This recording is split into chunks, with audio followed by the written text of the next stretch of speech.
Okay, so welcome to another installment of Sparkability Learning Series. So my name is Patch Dulay. I am the founder and CEO of the sparkproject.com. We are a crowdfunding website. We are also a community for creative conscious social enterprises, and we aim to enable them through crowdfunding, through technology, and through learning. We also work closely with other impact-driven organizations, collaborating with them on social innovation projects and programs. And for this particular webinar, we're very happy to be partnering with the Social Innovation Group of Globe Telecom. So for this afternoon is quite special. We're talking about finance. As we all know, finance is one of the most, if not the most important aspect of business. But it's usually the most overlooked. For someone like me, I'm allergic to numbers, and sometimes I try to overlook finance, but it's something that we all need if we want to have a sustainable and thriving business. It's not as fancy as marketing or other aspects of any business, but it's very important for us to know our financial health. And today I'm very happy to have with us my favorite accounting group, my favorite accountant, to help us and hold our hand as we come face to face with dealing with the numbers that we are faced with, especially now that it's COVID, and we're all overwhelmed with our financial health. So let's bring in Miss Pinky po. Hi, Pinky. Hi. Hi, thank you for Patch. joining us. Thank you for joining us Yes, this afternoon despite the weather. always ready. Great. Just before I give you the floor, I just want to introduce you to our participants or our audience this afternoon. So, ladies and gentlemen, our speaker for today is Pinky Po. She's a partner at ATBP. It's an accounting no it's a business consulting firm that focuses on serving social enterprises by providing them with accounting, tax, business, and business process services. So that's ATBP, accounting, tax, business processes. Pinky is a certified public accountant and holds a master's degree in entrepreneurship for social enterprise and development at the Ateneo Graduate School of Business. So, hi, Miss Pinky. How have you been? How has COVID been treating you and Ate Bapa? Are there any, particular changes or differences that you've observed in the past 8 months? Um, Actually, good afternoon, everybody. Rainy, but because we're startups or micro enterprises, we're social enterprises, the atmosphere is always sunny. The disposition is always sunny, regardless. So the last 8 months has really made me see a whole range of reactions, to what happened. So in our clients, some have really thrived if they were able to pivot and manage their cash and finances well. Yung iba nahirapan pero still fighting and coming to us with like, how can I stretch my cash? What can I do? Like, like we help them. May opportunity sa balance sheet mo. Suyurin mo, may mahahanap ka dyan na pwede mong i-convert into something that you can do, or maybe skills inventory of your people. So there's been a lot of activity pa rin, and I've seen the closures in the bigger businesses, but not among micro and SEs. Parang iba yung resilience. Mm-hmm. And kami, I'm happy to report that ATBP, because we were able to pivot very early, we've actually grown almost 90% in revenue and more than 60% in client base, just because a lot of people came to us asking for help because their accountants were not able to pivot, or they were preoccupied with so many things that yung dating hindi nila pinapansin or nagagawa nila on the side, they needed our help, or a lot of them were actually applying for grants and loans that became available for SEs and they needed their FS na hindi na asikaso dati. So business has actually been really good for us. We've hired and we've been able to increase the productivity of our team because of the mobile way of working. Like, Mhm, mhm. yung dating 2 meetings a day lang pwede, ngayon Zoom, so tuloy-tuloy lang siya. And then we use, like all online accounting platforms, communication platforms, uploading of Google Docs or whatever with the clients. So it's been really good. Wow. Nice to hear that. So this afternoon will be all about being able to assess. No, so that's our goal for this Yes. afternoon. Assess your financial health. So Yeah. we might um, we might be in different stages, or in different. We have been affected by COVID-19 in different ways, but this afternoon, Pinky will help us identify and kind of like figure out how to assess your financial health. Is that right? Yeah, actually, I during the first 2 months of lockdown, my webinars were really focused on like what to do because of Okay. COVID. But now I really see it. It's opening up. People get back up. So yes, we will give COVID related examples Mm-hmm. also, but the concepts that I will be teaching are really some what you can use for the long term, because finance is still finance regardless of how. And if you understand your numbers, Mm-hmm. your profit and loss, your balance sheet, if you understand that, you'll be able to take the right business decision. So for me, the focus is how can I use these numbers that I'm allergic to, that they're actually helpful pala for me Yeah. to make good business decisions. And that for me is really the whole point of our mission of financial literacy for entrepreneurs. Na alam mo siyang gamitin to Uh-huh. make decisions. All Hindi right. siya compliance lang. Kasi kung compliance lang Mm-hmm. siya, sayang naman. Oh. Okay, so I won't keep this any longer. I'll give you the Okay? floor, and then Okay? also we do have some time for Q&A or questions and Yes, answers for later. sure. So if you have any of those, you can use the chat box below, and then we'll get to them, and we'll try to answer as much questions as we can given that time. So, Pinky, please, the floor is yours. Yes. Thank you. So I'll share my screen na, okay? Wait lang. Oops. Ito na naman. I forgot. Siyempre, I have my PowerPoint has already to be up before I can share, right? Teka lang. Uh, Guys, so I know that you're all in different, maybe different levels of knowledge about finance, but even if you're in different levels of knowledge of finance, it's good pa rin to review. It's good to patch. I don't know why it's not. Hang on, patch, ha? I'll stop the share first. I'll open All my right. file. Sorry. Sige, while you Yeah, pull here out now. the I'll try. presentation. Okay. Okay, so I'm. I don't know why it's showing us. Oh, there. There. Okay. Okay. Yeah. Okay. So all right. Take. So some might find this very basic, the more advanced ones. Some might find it not so basic, but regardless, it's still the most important one. And some people just really disregard the basic na nandun lang pala yung solution sa kanilang mga problema. So, I always like to start with this. Revenue is vanity. Profit is sanity, but cash is king. Kasi sometimes we're so focused on, oh, our revenues grew by whatever, we're at 10 million, ganyan. Tapos tingin mo, profitable ka ba? Hindi pa rin.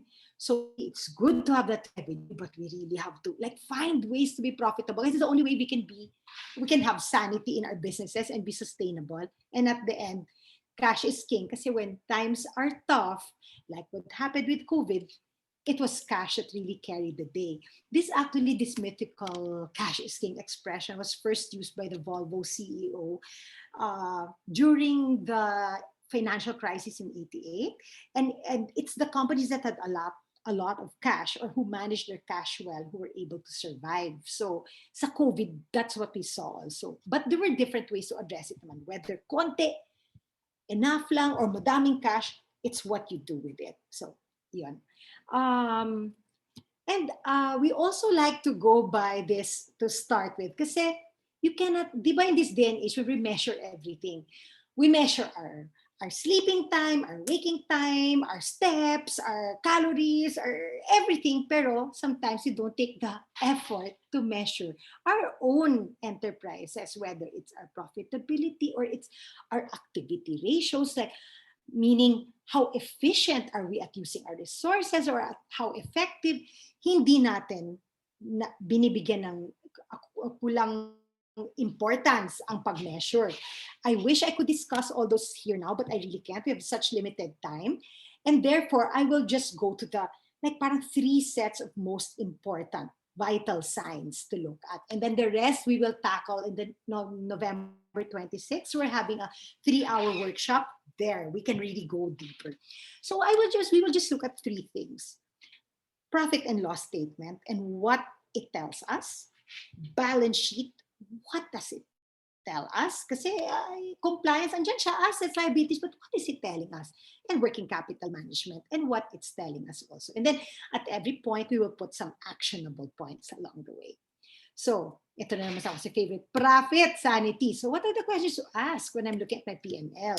Siyempre, we all know revenue streams. So, nilagyan ko realistic kasi minsan, I had somebody come to me, 8,000 ang kanyang revenue ng 2019, 8 million ang kanyang 2020. Sabi ko, sige, tell me first before you hire me to do anything else. Tell me first where that miracle is coming from and then everything that we do to plan. Kasi he was hiring me to do the budget. Like ko, uusapan muna natin to bago tayo mag-budget. So realistic revenue streams, what are our variable and fixed costs, our contribution margins, our OPEX, and our net income. So I bet you all have seen, but just in case, this is what a typical P&L will look like. And we will start with sales. So the questions to really ask yourself is, what are my revenue streams? Where are the opportunities? Kasi maybe our businesses have 1 or 2 or 3, and what else is there that we can add? So Suyurin natin our revenue streams.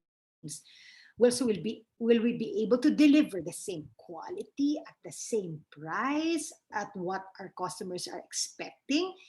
For it, para talagang tama yung projection natin, kung ano yung magiging sales natin. And we can give it the right support. Because when you're planning all your resources, the right projection of sales will drive how correct everything is. Kasi kung projection mo ng sales mo is ang laki-laki, tas ang konti nang nilagay mong resources in people, in equipment, wala din, panaginip lang siya. Kung pwede naman na ang liit lang ng pinlano mo, tapos ang laki pala and you were not ready. So a very realistic, good planning of where my sales will come from and how much I can realistically sell, how many, what price. That's your market study. That's what you put in your sales. Of course, sa planning, sa budget or forecast, then sa actual talaga. Now here, cost of goods sold or cost of services. This is where I've seen a lot of smaller ones na nadapa. Simply because hindi ma-separate yung variable at yung fixed cost or hindi na take into account. Sabi niyo, nako, dami-dami naman sinasabi niyan, may mga linya. Ano ibig sabihin yan? So variable costs are just costs that change as the quantity of your good or service changes. Meaning it's directly related to sales. So kaya siya, yung line proportionate na pag ganon, paakyat. Kasi as your sales go up, sumasabay. The light blue line horizontally is your fixed cost. Na no matter what happens, that's your cost. You have your rent, you have contract na good for 1 year. You have let's say 2 employees or 100 employees, whatever it is that are monthly paid regardless of the output. They're there. You have your Wi-Fi. You so many things that regardless of the sales, nandyan yan. Ang variable, sumasabay sa sales. So, the independent of activities, the fixed cost, babayaran mo yon. So why is it important to know the difference? Iba, cost or cost, expenses, pareho lang yan. Hindi. The importance is because when you look now at this gross profit or contribution margin line, you have to know that kasi importante siya dahil this contribution margin is what will tell you if you have enough to pay your operating expenses or your fixed costs or not enough. Or even worse, baka the more you sell, the more you lose. I'll show you some specific examples of that. So for the more visual learners, syempre, mag-graph na naman ako. Here's your here's your fixed cost, and here are your variable costs. Here's your sales line, and everything that's in excess between your sales and your variable cost, that's your contribution margin. Bakit yung term na yan, contribution margin? Kasi kung ano yung that is what contributes to paying your fixed cost. It's also known as gross profit or gross margin. So that contribution margin is magic to a lot of profitability and loss. And if you might ask me, what's a good contribution margin? It depends on your industry. Kasi there are industries where kahit ang contribution margin nila 20% lang or 10%, pero grabe ang volume. Tapos ang liit ng fixed cost kasi they operate yung like naka-online mostly, or then that's okay. Some naman, like if you're stuck with if you have a retail store and you're paying rent, dapat yung contribution margin mo napakalaki. In some retail na luxury, for example, 200%, kasi that's the only way they can cover their fixed costs. So, I said earlier na it can happen na parang the more you sell, the more you lose. So ito, halimbawa, sales mo, 100,000. Your cost of service or cost of goods sold mo, meaning everything that's variable, everything that allowed you to produce what you will sell, the cost attached to that sale, 60,000 kasi 60% ang cost of goods sold rate mo. So your gross profit is 40,000 or 40%. So let's say in a lot of analysis, this is what in a lot of analysis, this is the tawag ko dyan, go or no-go decision making. Bakit siya nagiging go or no-go? Kasi ang fixed cost mo, nandiyan na yan eh. So anything that contributes, na positive ang contribution margin, is a go for you. So for example, somebody approaches you. Ngayon, you're making fashion items. Hindi na siya masyadong essential ngayon. May nag-approach sa'yo, gagawa ng PPEs or masks. Sabihin niya, pero budget namin 10 pesos lang. It doesn't matter if the 10 is small. It's a matter of how much is the contribution margin. Kasi pwedeng maliit siya. Pero let's say ang cost to make mo is 6 pesos. 4 pesos yun. Eh kung 1 million naman ang order, di ba? Then that's still contribution for you towards paying your fixed cost. The only thing you will compare that against is what are the other opportunities that you are giving up. Yun ang opportunity cost that you will compare when in making a go or no-go decision. But let's say nag-compute ka, tapos ito nangyari sa marami. May talagang actual to na nangyari. She comes to me and says, Tita Pinky, I don't understand. This is my cost of goods. I'm supposed to be making 40%. Why am I losing money? Why? So sabi ko, sige, isa-isahin natin yung cost mo. So yung kanyang cost of goods, ay, talagang inisa-isa namin, labor, materials, ganyan. In the end, sabi ko, andyan na yung bag. Paano ngayon yung bag dadating sa customer mo? Sabi niya, sabi ko, kung mabasa, paano siya din? Sabi niya, Lala Move. Sabi ko, nasaan ang cost ng Lala Move dyan? Oh my God, nakalimutan. And sabi ko, paano mo binibigay yung bag? As is ba siya? Bigay mo sa driver? Ay, hindi, pinapasok. I put it inside a plastic bag. Ay, you were not able to add the cost of that plastic bag. So what happened was, ang actual pala was higher than the sales. So in this case, mabuti pang she didn't sell na lang. Kasi by selling, she actually incurred more costs than what she sold it for. So that's when you can have a negative gross profit. And just in this analysis, we found why she was not earning. She was really wondering why her net income was always bagsak. She put kasi all the delivery cost pati sa baba, OPEX. Pero sabi ko, hindi nakatali siya sa sales. So it's something you cannot cut. You can't say, oh, I'll just cut my delivery. How do you cut it? Kasi it's tied pala to your sales. So that's one instance. Now we really found it there. We have another example also where she, like, talagang ang contribution margin niya, kung titignan mo yung total, ang baba sobra. And she's like, but my bestsellers, 80% halos ang margin ko dyan, tubong lugaw. Why am I not making money? How many SKUs do you have? 600 products. And where does most of your margins come from? Isa-isa mo. Sabi niya, I'm not really sure. Basta average. Ko, ay, wag tayong mag-average. Line by painful line is what our guru, Doc Ed Morato, always says. So, isa-isa, we found that if she just removed the lowest 200 from the 600, that's 400, that's still a lot. Umakit na kaagad. The 10 bestsellers would have given her all the margins that she needed, the 70% gross profit margin. But she needed to look like a complete collection. But you don't need 600 products to look like a complete collection, diba? So I think it was, in the end, they ended trimming it down to something like 60 products with 10 bestsellers giving high margins and another 50 just to make the store look good. And they've been much more profitable since. So that's what a good contribution margin analysis does for you. Hindi siya nice to do, but essential to do. So kahit services, if you have 6 different services, do this painful analysis. Gagawa tayo ng ganito in the workshop. Do this painful analysis para you know what you'll market. Kasi pwedeng may service ka which is your hook. But ang kanyang contribution margin, it's let's say 30% lang. Tapos pag may add-on kang ibebenta, na 80% ang contribution margin, and that add-on seems to be attractive naman, o do you have your hook and you have your add-on, which will give you the margins that you need.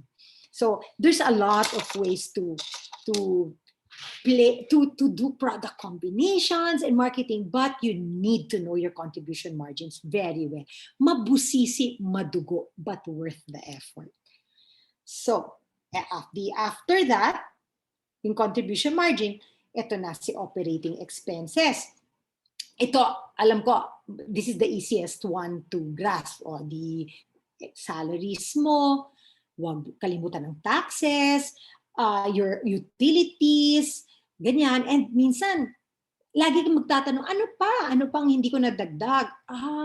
Yung cellphone charges ko pala. Nako, yung deliveries pala because like hindi na kami nagmi-meet up, hindi kayo pumupunta. All the things that you can, to make your analysis complete. And now, so you had your sales, we looked at your cost of goods sold, we looked at your contribution margin or your gross profit or your gross margin, and then we looked at your operating expenses, your income tax, and now you have your net income. So, saan dito papasok sa chart na to si net income for the visual? So, di ba, our difference between revenue and variable cost is our contribution margin. And then, minus our fixed costs. At i-add natin yung fixed cost portion. So, funny, my hands keep going to the screen like as if you can see my hands. So, add the fixed cost portion on top of variable to get your total cost line. And then, what is the difference between total revenue and your total cost is your profit, and the difference between that and your total cost again is your loss. Kung ano yung kulang. So, the contribution margin is essential because you want to make sure that whatever revenue level you are, unless of course you mapabayar, need to know at what revenue level do I break even, and therefore I can start paying my fixed costs. or I break even with my fixed costs and I can start making a profit. I did not put the concept of break even here anymore kasi the last time we did it in 1 hour webinar, apaw-apaw. But the part where your total revenue and your total cost intersect, that's your break even point. And then beyond that, profitable ka na. Covered mo na lahat ng fixed costs mo. Okay, and then now, so our first question was, what does my P&L tell me, diba? So what does your sales tell you? What does your contribution margin tell you? What does your net income tell you? And always do your P&L analysis with some context. Kasi, diba, a number is just a number unless it's compared to something. Or even this year, sabi mo, oy, we did well this year. Ano bang ibig sabihin ng we did well this year? So, ganito, do comparative. Diba? Last 2 years, last 3 years, you can make an exception dahil COVID. Pero pwede ka magsabi, okay, example dito, tignan natin. 2019, uy, 40% yung aking contribution margin. Yung 2020, wow, I still survived with 32% kahit na COVID. Pero it wasn't enough to pay my OPEX. I cut a bit from 32,000. I went down to 29,600. I really could not let go of my people. I was not able to cut enough. So lost talaga ako for the year kasi my contribution margin is not enough to pay my operating expense. Pero in planning for 2021, I know na that if I want to hit a net income of about 17%, I need to hit a contribution margin of 50%, considering that this is my OPEX kasi I have to, let's say, invest in something na I have to invest in laptops instead of computers para makapag-work at home yung team ko, or na ang daming nasira, whatever it is, you planned your OPEX. So you have to make a plan and say, okay, what do I need to do to hit 50% contribution margin? How can I do that? Isa-isahin mo and find where it can happen. It can happen, it's not always a reduction in cost kasi direct labor. Hindi mo naman lulukoy na ang tao by paying less. So maybe I can do a price adjustment if the market and the competition allows it. If it doesn't and it's not enough, then I know that it's not gonna come from price. Pero dalawa naman paggagalingan ng sales eh. Units sold times quantity times price. Service delivery times price per service. So study well where you're going to adjust so you can hit your contribution margin that's desired. So you will make adjustments in your sales, whether it's by volume talaga, you're like, no, bawi sa volume, keeping my same price, or I found a way na if I change pala my production to different kinds of batching, bumababa pala ang cost ko. Or if I change my style of packaging, hindi na, just for now, hindi na pala kailangan yung Japanese style na 3 layers of packaging. Or maybe you found that by outsourcing some part of your delivery system that you actually save. There are many ways, but be matyaga in really doing it one by one. And then you should be comparing your sales year on year, your gross profit. You don't take things in just like in isolation. Compare it with something and then answer why. Like, bakit umakyat? Bakit bumaba? Kasi in answering why, you're really getting to know your business very, very well. Be that type of entrepreneur na alam mo, hindi yung parang, ewan ko nga eh, kung bakit, basta, okay lang, happy kami na umakyat. But how can you replicate it? Because even if it's good news pa and umakyat, you still want to know why so that you can repeat it. Because paano mo mauulit yung something good kung hindi mo inalam kung paano. At kung masama, alamin mo din para hindi na maulit. So, that's a P&L. At this point, maybe I should just wait for the end na lang to answer questions, no? Para I can give it enough time at the end. Yeah. Yeah, o sige. Okay. So that's what your profit and loss or your net income statement tells you. And a lot of people come and say, yeah, may financials kami. Actually, yung financials nila, yun lang. Hindi siya complete. It's a good first step, but it's not complete. So now we will go to your balance sheet and working capital management. So, what does that balance sheet tell me? Naku, my accountant just does it for tax filing pero hindi ko alam kung ano yung laman ng numero na yan. What is it telling me? So, first, sample balance sheet. On the left are your assets. That is what you own. Yan ang pagmamayari. On the right side are your liabilities and equity. And that is what you owe. Utang.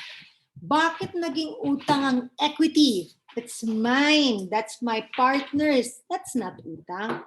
Well, don't you owe it to yourself and to your partner and to your investors to repay that investment? So it's seen as a liability of sorts in terms of running a business because you owe it to yourself and to your partners and your investors to be able to repay that investment. So, kaliwang side, what you own, kanang side, what you owe. That just as a very simplistic way of looking at it. Pero mamaya pupunta tayo sa ratios ng konti. So, top left are your current assets. You see that. Ano ibig sabihin? What does current mean? It means that you're able to move it into cash immediately or at least within 30 days or at most 3 months depending on the cycle of your business. So it's listed by most liquid to least liquid. Kasi ang inventory, kailangan mo muna siyang mabenta para siya either maging cash or para siya maging receivable if you sold it on credit. And then you have to collect it pa so that the receivable becomes cash. And then on the bottom left are your long-term assets. That's your equipment and your furniture and fixtures. And for some, they put computers here. Pero sa totoo, a lot of computers last maybe 2 to 3 years lang. So it moves very quickly from asset to expense. On the right side, top right, are your current liabilities, meaning they're payable within the next 30 to 90 days max na yan. Per salaries payable, 15 days nga lang, it's payable na. Accounts payable depends on your credit terms. So, if kung mapansin nyo, the left and right side sa current, kailangan, yan ang titignan nyo, yan ang ibabangga mo to see what is your ability to pay your utangs. So, for every peso of utang, how many pesos of current assets do you have as pambayad? So in this case, 12,500 ang current na utang, 25,000 ang pambayad. Mukhang okay at lalong okay dahil ang cash niya is actually 15. Sobra from the current liabilities. Now, if that's baliktad, let's say cash is only 3,000 and its inventory that's 15, you kind of have a problem because your cash at 3,000 plus AR of 7 gives you 10,000, not enough to pay your current liabilities unless you can sell your inventory. So look at that. So there, that as I mentioned, so that the thing that I showed you, the current assets and current liabilities, is called the current ratio. And it measures your ability to pay your short-term obligations. The ones na, ang technical definition niya, due within 1 year. Pero the smaller normally the enterprise, the shorter also it becomes. This is the difference between sleeping well and sleepless nights. Your current ratio. Now, you might tell me, bakit? Wait, so we'll show it again, ha? So, ang long-term ratio, I will just mention it here, but we cannot go into detail now because of time constraints. It's your ability to pay your long-term debts. Meaning, like if you have a bank loan that's good for 20 years, what are your non-current assets? Meaning your land, your long-term investments that will go towards paying that, because you can't. It's very hard to look at paying a long-term thing on some. Or paying long-term payable having to generate like short term all the time. Hindi. That's how you get really into trouble with cash management. So, ito, like the example I showed you kanina, di ba? The current ratio then is 2:1 kasi they had 25,000 in current assets to pay 12,500 in current liabilities. So at this point, you might ask me, what's a good current ratio ba? Is 2:1 good? In general, parang 2:1 is the benchmark. I have 2 pesos to pay for every 1 peso of utang. Then again, you have to look kasi baka naman that's heavy in inventory and you inventaryo mo pala is unsellable na. 3 years na nandyan, nabubulok na. That's why you have to do also a quick ratio, which is just cash and quickly collectible AR, not your AR that's languishing there for a long time. So you might say then, if that's the case, why 2:1 lang? Why shouldn't I try to do 10:1? Kasi pag sobra namang mataas yung current ratio mo, it means nagpapatulog ka ng pera. You have cash that's just there na parang nilagay mo lang sa ilalim ng mattress at hindi naka-invest. So it's not good also to have a very high ratio. Although I can imagine some of you na saying, you know, at a time like this, hirap na ako with my startup for the last 4 years. I'll take a 10:1 ratio any day. Naririnig ko yung tawa ni Maan Sikam. Take 10:1. Pero pag 10:1, nagpapatulog may natutulog na pera. 2:1, it's just about right. Si Goldilocks si 2:1. 3:1 for some, para lang makatulog ng konti. Now, so that relates, since your working capital is your cash, your AR inventory, I will proceed to some financial vital signs that to consider in looking at your working capital. I'm sure you hear this a lot, or maybe you know this very well already. What's my burn rate? What's my runway? And then we'll have our cash conversion cycle. So burn rate, that's the amount of cash used to finance your monthly operations. That's pretty much monthly OPEX. No? Pwede mo siyang gawing monthly ang standard, pero nung time ng lockdown, when we didn't know, like our clients, we didn't know exactly how much was gonna come when. Some of them had to close for 2 months. Grabe, we were calculating burn rate and cash planning weekly. Meron pang isa nagde-daily update siya as they're able to collect. So the frequency depends on circumstances. When things are more stable, monthly is a good calculation kasi normally these are monthly OPEX. So here's your gross burn rate, no? It's how much cash it's really cash that you put out per month. May net burn rate naman kasi may cash in ka naman na pumapasok, may collections ka. But the reason gross burn rate is a conservative way of looking at your cash planning is because yung cash out mo sigurado, alam mong babayaran mo yung sweldo, alam mong babayaran mo yung rent.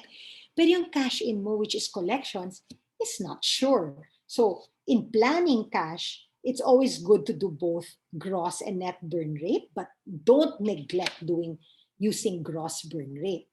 And so cash in from collections and sales. I'll show you why cash in is also really important. So sa gross burn rate mo at with these expenses, for example, 20,000 pesos a month ako. That's my cash burn. So if I burn, basta whatever happens, 20,000 per month is my least. Talagang it doesn't go lower than that.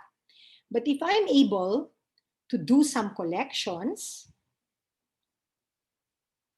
then it goes down to, let's say, yan ang normal kong nakukolekta.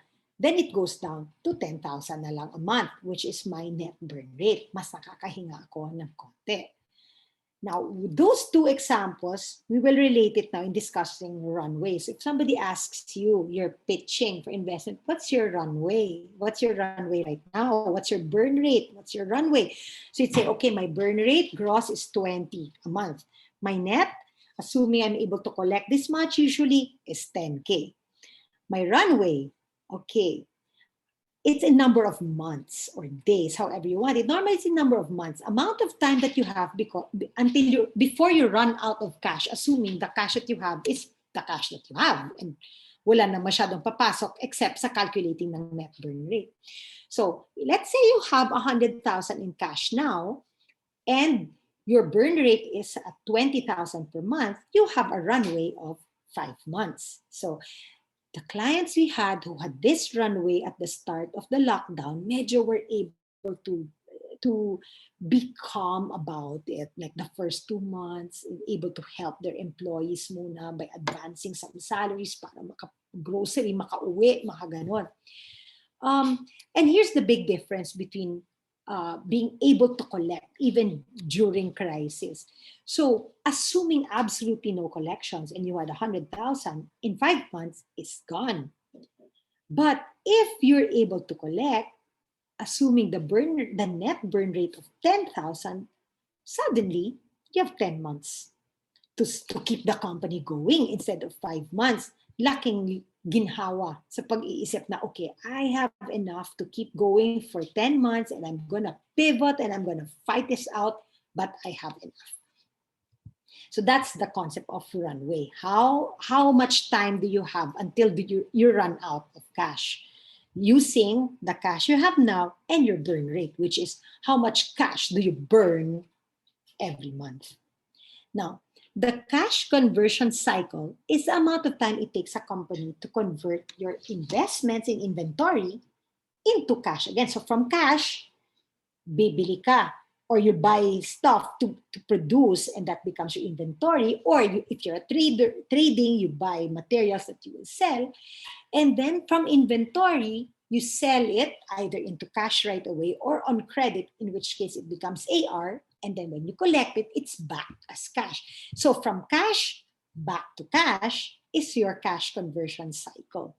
And syempre, dahil nagbenta ka na, dapat yung cash mo, kung yung lumabas doon, 5,000, dapat ang balik sa'yo, 7,000 na. Or depende kung ano yung tubo mo pag binalik mo. And that's how your snowball keeps getting bigger and bigger. So, the faster you can ikot, sometimes, gano'n ba kabilis ang ikot ng pera mo? They might ask you that. Then you know, kung mas mabagal ang ikot mo, mas malaki the working capital that you need. The faster your ikot, the smaller working capital you need. I'll show you in the next example.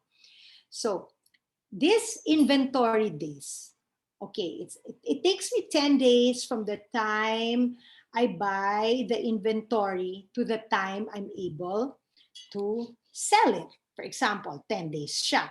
So, ang cash ko lumabas na before the 10 days, it takes me 10 days to sell it, and it takes me 45 days to collect it.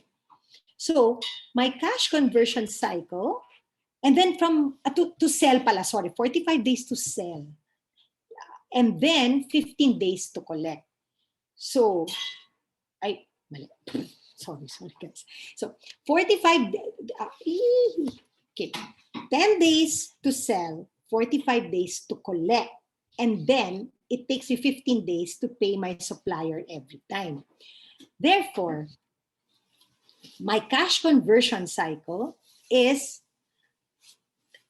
40 days because I also delay my payment to my supplier. So parang I'm holding on to their cash for 15 days. So if it takes me 40 days, to get my cash back, am I just not doing anything for 40 days while waiting? Or am I continuing to produce so that every day I have something to sell? I'm continuing to produce. So for every new production, that's panibagong capital that's needed. So if it takes you 40 days to get your cash back, you need capital that's good enough to last you 40 days also of production. Diba? Otherwise, sarado ang factory mo or sarado tindahan mo kung wala ka ng goods na mabebenta kasi you're waiting for it to come back pa. So that's why the shorter cycle is so important, because if you're getting it back in 15 days, you only need working capital good for 15 to 30 days and not good for a month and a half or 2 months. In this example, my work cash conversion cycle is 25 days. Ano yung big difference? Ang big difference was AR. Instead of collecting in 45 days, I'm collecting in 15 days. And then for my supplier, I extended it pa. From 15, ginawa kong 20 days. Now, I have to say at this point that because most of us are social enterprises or micro enterprises, a lot of our suppliers are not these big suppliers. They're communities. They're an a community of weavers, a group of ates. We're not gonna make them wait for 20 days. Normally, we pay right away. So, wala tong minus 20. The realistic here is 30 plus 15 equals 45 days talaga. So, we just have to be able to cut our collection, keep our collection days shorter. Kasi hindi talaga tayo nag-e-extend sa suppliers natin just because of the kind of enterprises that we are. So, between 25 days and 40 days sometimes can mean that's almost doubling the capital that you actually need. Diba? Kasi ang tagal bago bumalik eh. So, kailangan ko muna makaproduce. So, how much capital you need depends a lot on your cash conversion cycle. So, shorter the cycle, faster you're able to get your cash back and reinvest again, the less working capital. Kasi it's the same thing na pinapaikot mo. Mas mabilis yung ikot ng pera. So, malapit na tayong matapos. So, dito, ang reflection point at this point is pwede kang mag-isip. So, kung talagang wala akong cash, halimbawa, what's the point of all this that I'm discussing if I actually have absolutely no cash? So, wala na. With my burn rate, my cash is gonna last me until end of November na lang or end of December na lang kasi hindi ako nakapag-pivot. So you're asking, like, do I borrow? Do I get new investors? Because I still believe in my business and alam kong babangon. So this is the point where I say the conventional wisdom is, in good times, you go for debt. Because it's the cheaper way to get money and you can pay. Wag 5-6 ha, debt. Sin debt, maayos na borrowing.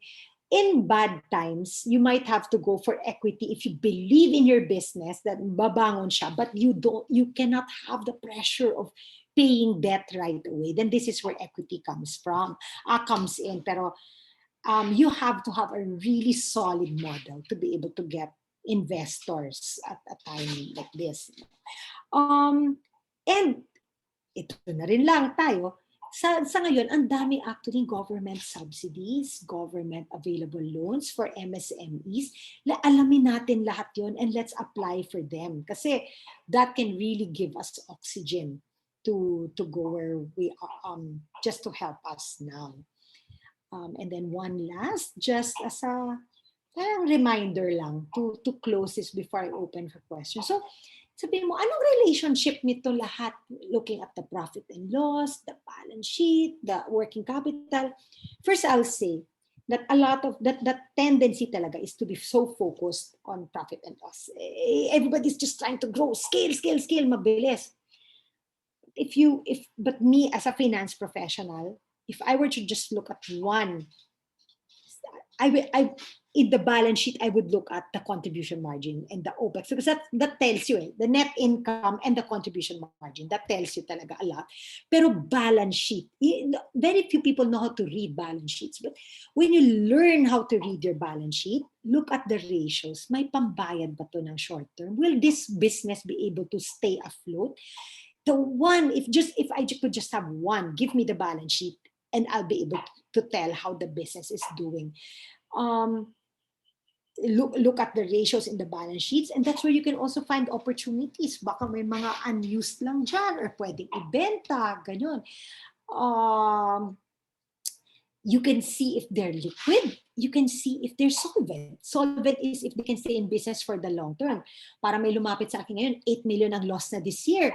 2 years in a row siyang 8 million ng loss. Pero may 2 pieces of land siya ng 160 million. So, ano lang siya, liquidity problem lang siya ngayon. Pag nabenta niya, kahit isang land lang, mapabayaran lahat yun. Kaya alam kong solvent siya.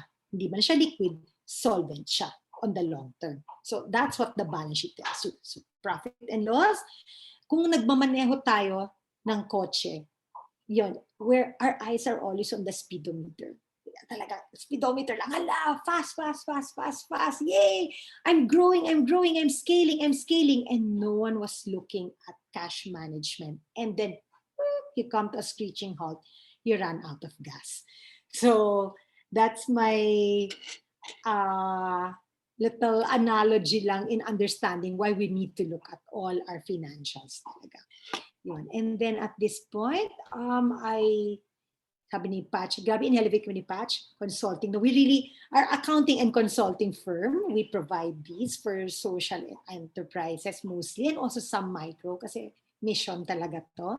And we want to elevate levels of financial literacy. Kasi guys, you could see from your FS that there are so many assists in making good business decisions if you understand it very well. And I know that SEs have a lot of quirks that maybe others don't understand. So we're here trying to help each other talagang gain knowledge and database. So we really have ways to address SE problems. Yun. So I just want to say thank you, and I'm open for, I'd be happy to take questions. My Q&A thing disappeared. Yes. But anyway, I will Thank you. stop sharing. All right. Okay. Thank you, Pinky, for that Yes. very concise but very meaty, very meaty presentation. I think it's like maybe the third or fourth time for me to watch you talk about Can you these teach it na? things. Not Can you yet, teach but it na? Hindi always pa I always find something new or learn something new. Kailangan pa ulit siya. Kasi, Pero, kaya I was saying una, paano kung ano, pero hindi eh. It's something na, kasi every time you look at it, if you're in a different phase of your enterprise, it triggers different Yes. questions also. Yun, yeah, I would agree to that. Like, even if like, you know, I've heard it a couple of times now. At this point, this particular like, what do you call that? Margins, contribution margins was the one that stood out for me and the cycle. So parang in a different, during like 2 months ago when I heard you talk about the same thing, it was a different runway naman yung nag ano sa akin, nag stand out sa Everyone akin. just wanted to know until when is my business going to be alive? So all our ano talaga was about cash planning and the runway and the burn rate. Talaga Yeah. yun. Okay, let's go ahead and get into some questions from our audience. So I don't know if you see this too, but one is about inventory. So if you stock up on buying product inventory early on, will that be considered as fixed cost or variable cost? How will you treat that? Okay. If you buy it, actually, inventory is an asset that you have. When you sell it, then it becomes part of your cost of goods sold. So until you sell it, it's an asset that you have. Pero na-stock up yung pera mo. Pera mo nandun sa inventory. It's not a fixed cost because fixed cost is something that you have to pay. You're incurring regardless of when you pay it. But if you're incurring it regularly every month, that's a fixed cost. The inventory, binili mo ng one time yun. So hindi siya fixed cost. It's an asset right now, and when you sell it, the cost with which you bought it becomes that variable cost that I was talking about. So let's say binili mo siya 5 pesos, ang asset mo ngayon is 5 pesos. Pero pag binenta mo na siya at let's say 7 pesos, sales mo is 7, variable cost mo is the 5 pesos. So ngayon, nagkaroon ka na ng 2 pesos na contribution margin towards paying your fixed cost. Nice. So next question, yeah, you mentioned something about government subsidies that we can look at. Can you give some examples or like where direct them towards which So subsidies they can access? I hope by now the ayudas, no, that everybody has gotten, everybody who can get it, that 8,000 per person that you can apply for. It actually happened twice. So there are still ongoing pa naman if you show that you were not able to get it. Um, DTI, if you look at their website, they have a lot of like loans that are payable over 5 years for micro enterprises. So, parang you can go for an initial assessment and then based on, pero yun, nahihingi sila ng FS. It's Mm-hmm. important that you have FS because they'll ask for FS. But we have one client that we're helping her now. So, ang layo nga ng range niya eh. Kasi I think parang her FS was so small, so mukhang qualified siya for 1 million. Pero sayang kasi her future plan sana pwede up to 15. Pero hindi abot. But they're giving like 2 million peso loans, 1 million peso loans, 200,000 peso loans, ganyan. Go through the DTI website. There's a lot Mm-hmm. of bangon Mm-hmm. MSME. Yeah. If I may add also, for social enterprises, aside from the government, there are foundations, there are Yes. aid organizations, USAID, OSAID, all these like even international organizations who are from time to time. So we just have to kind of like keep our eyes Here and and the ears open for oh, opportunities like this, especially for social enterprises. But because usually they would come up with programs that that come with training as well as sometimes even grant yes. to fuel or inject in your company so that you can bounce back, but Kasi pag for an yeah. SE, but grant, syempre, priority yon kasi free Mm-mm. money yon hindi Yes. siya babayaran. Like, ang dami like BPIC na just finish. I mean, you go through a Mm-hmm. lot, but it's worth it. You learn a lot in the Mm-hmm. process. And I would also say, if you are not yet part of a social enterprise group, chat group, or ganon, micro enterprise groups, kasi normally people post there and share there eh. They're not Mm-hmm. Mm-hmm. people in this sector are not like parang I'll keep the information to myself para wala akong kalaman. Hindi, everybody shares, hey guys, there's this opportunity. So sign up and be part of those groups para you get info. Yeah. And what's nice with social enterprises, or what's unique about social enterprises compared to maybe more traditional businesses, is that they can unlock this funding source, the grants funding source na they can tap, that usually traditional businesses don't have access to. But of course, when you're shopping for possible grants also look for a particular impact. 'Di ba? So, Yes. babagayan mo rin siya. Babagayin mo. Otherwise, lahat ng oras mo na sa pag-apply na walang niya, imbis na sa business mo. Ibabagay mo normally, ang sa grants for SEs, ibabagay mo sa mission talaga. Yung, what Mm. what mission are they funding and what impact are they looking for? And if that's yours, then you're a match. Mhm. Yes. And then one just Yes, from sure. Trisha says that very comprehensive. Thank you daw. It's her third time to listen to your talk in finance, and this is one of the easiest to understand. So hindi Ay, lang ako thank 'yon. you, Krisha. Hindi ka pa nagsasawa sa akin. Third time mo mag-attend. Sige, sa next kayo ni Patch magtuturo. Ala. Pareho kayo.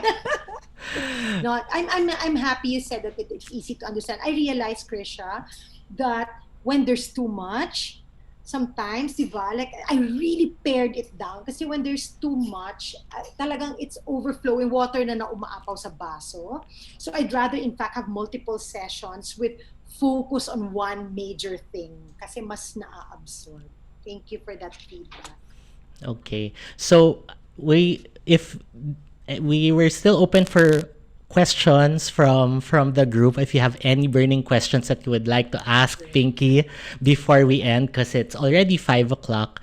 But if there's none, we just have a few announcements. But maybe we could, wait for someone to ask a question, or maybe I have a question in mind. Let me think. Siguro right now, Pinky, for enterprises patapos na yung taon, 'di ba?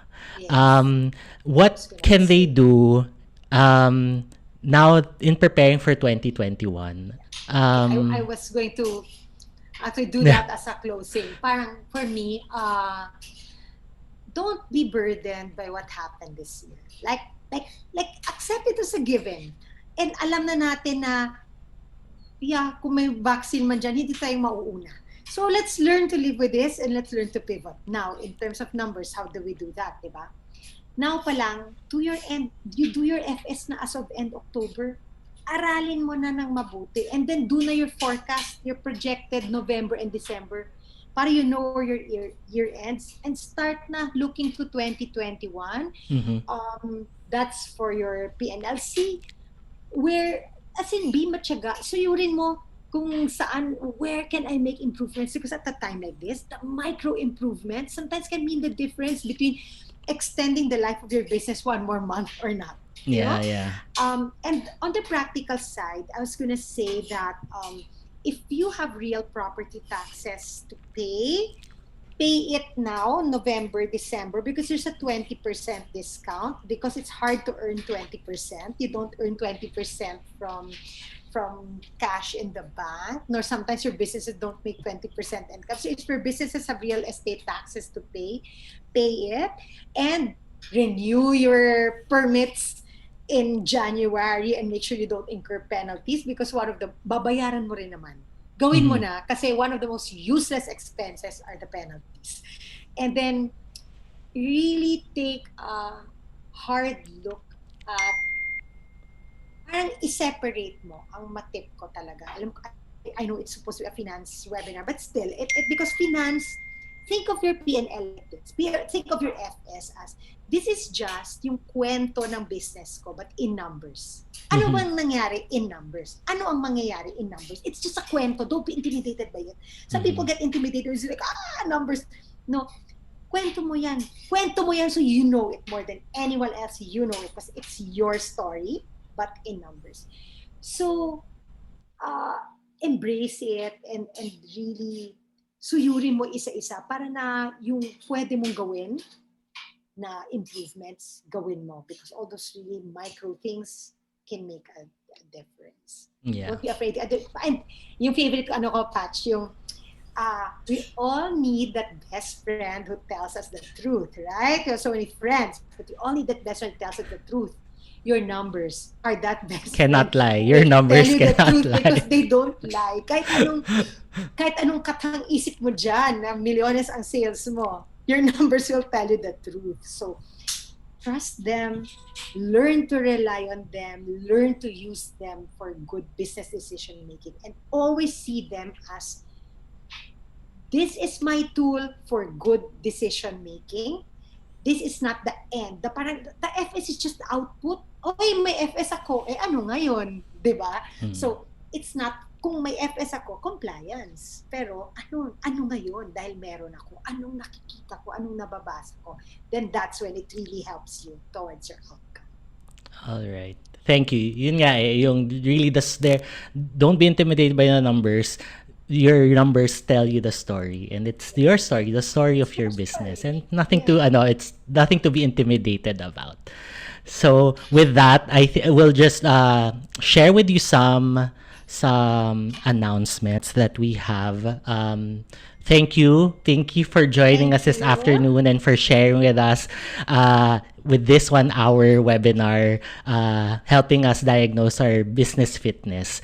As a segue also, we do have upcoming events coming up in the next week. In fact, we already know that this webinar will be bitten for people, and as a preparation for 2021, we are having a workshop. So the difference between the webinar and the workshop is much longer. It is a 2 to 3 hour long immersive workshop, which we will be having on November 26, Thursday, 2 to 5 p.m. So here's if I may say, they will really be doing stuff using their own business. So may output at the end talaga, like budgeting, forecasting, product costing, ganon. So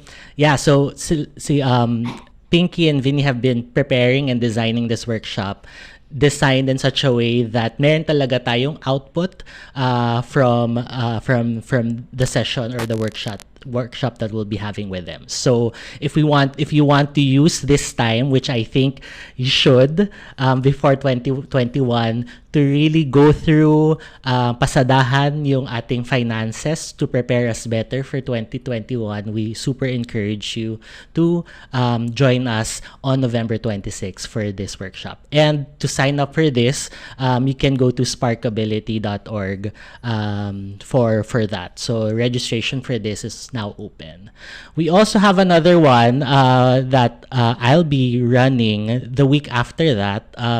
It's a special workshop actually on business review or year-end business review and planning for 2021. So as a supplement to the finance, this is also a good time to help us prepare for next year.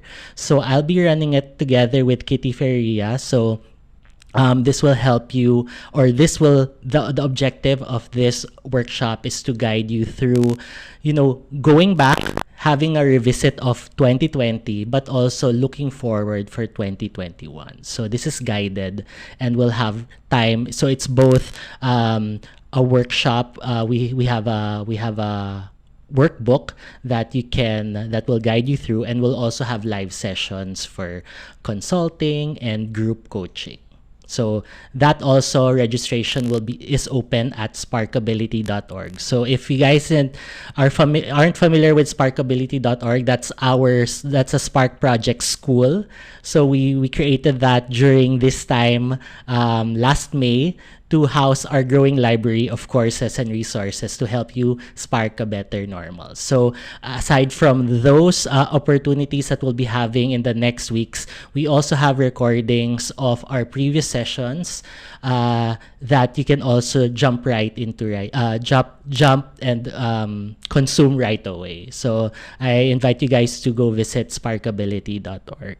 So before we end, I also like to invite everyone to give us your feedback by filling out our feedback form. It's very important to us. We really want to do more of these webinars and do these for free, available for you guys. So in order for us to continue to do this and offer these things for free, we really need your feedback, and we also need your input on what kind of topics you'd like to learn from in the future. So please, before we end this webinar, please do take the time. It only takes a minute for you to complete or give us your feedback form. So the link, I shared it in our chat box. And then also, before I forget, I'd like to thank our partners from Globe for making this possible, for being our partner for this webinar series that we're having. I hope that this webinar was very insightful and meaningful for everyone who attended. And yeah, that's about it. So I hope to see you guys all in our future workshop with ATBP and our future business review with me and Kitty. And yeah, thank you so much. Pinky, do you have final words? Okay na. Wala nang tatalo sa final words si Mr. Dulay. See you on the 26th for those who want to really deep dive. See you on the 26th. Okay. Thank you everyone for joining us. Keep safe and dry, and see you in our next session. Bye-bye. Bye-bye.